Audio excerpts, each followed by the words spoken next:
সংসারের কাজকর্মগুলো করতে গেলে কিন্তু অনেক সময়ের দরকার এবং অনেক সময় ধরে যত্ন নিয়ে করতে হয়।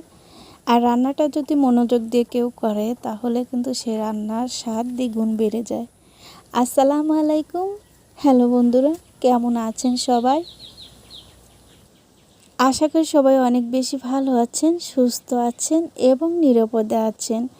যদিও এই কথাগুলো আমি প্রত্যেক দিন বলে থাকি, কিন্তু আসলে কি মানুষ নিরাপদে আছে, সুস্থ আছে? আজ বিগত কয়েকদিন হয় ফেনী, নোয়াখালী, কুমিল্লা যে অবস্থাগুলো দেখতেছি, আসলে চোখের পানি ধরে রাখা যায় না। বিশেষ করে যে বাচ্চাগুলোর যে এত কষ্ট, আসলে কিছু কিছু ভিডিও দেখছি, অনেক টিমের ভাইয়েরা গেছে সেখানে, কিছু কিছু ভিডিও ছাড়ছে, দেখে চোখের পানি ধরে রাখা দেয়।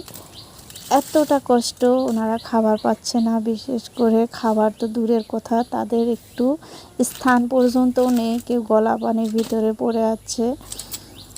তো আল্লাহ সবাইকে ভালো রাখুক, ভালো থাকার তৌফিক দিক, নিরাপদ জায়গায় আসার মতো সুযোগ করে দিন সবাই।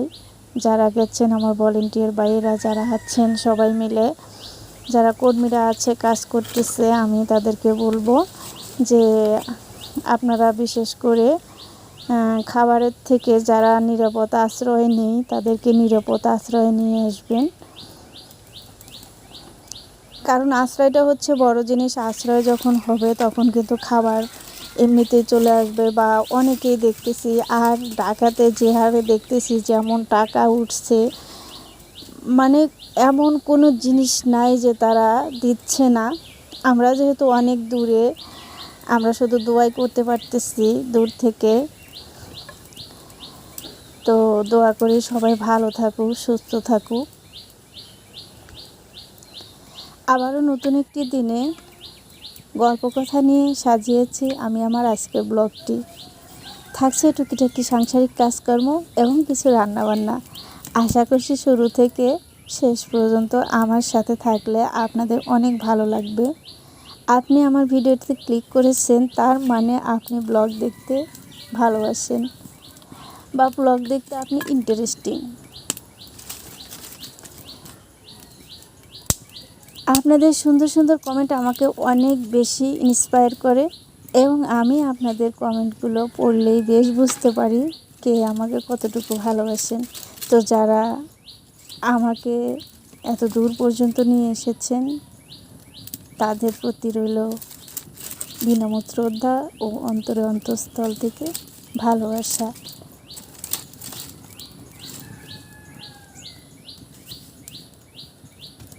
তো এর আগেও দেখা গেছে যে এই আন্দোলন নিয়ে বা অনেক কিছু নিয়েই দেশটা একদম নড়ে উঠেছিল।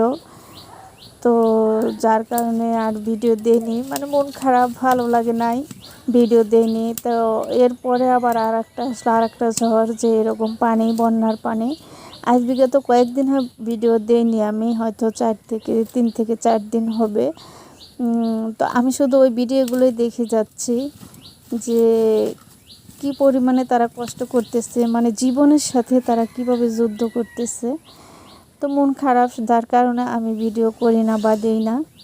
তো ভাবলাম যে আমার যে বন্ধুরা আছে তারা অনেকেই নক করতেছে যে ভিডিও দেন, ভিডিও দেন। তো ছোট্ট একটা ভিডিও আমি সাজিয়েছি আপনাদের জন্য।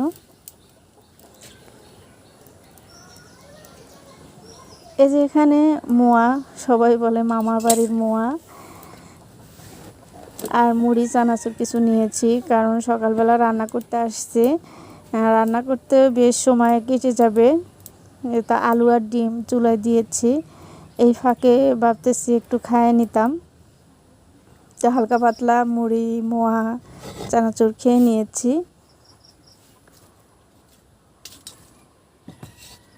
এখন আমার আলুটা সিদ্ধ হয়ে এসেছে, আর আলুটা সিদ্ধ হলেই আমি আলু দিয়ে ডিম দিয়ে ঝোল করব পাতলা, একদম সিম্পলভাবে। এটা কম বেশি সবাই পারেন। এরপরে আমি ভাতটা বসিয়ে দিব, আর ভাত বসিয়ে দিয়ে আলু ছুলে নিব, আর সাথে এই আলুই কিন্তু ভর্তা করব। আমি আজকে বেশি কিছু করব না, আলু ভর্তা আর আলুর তরকারি।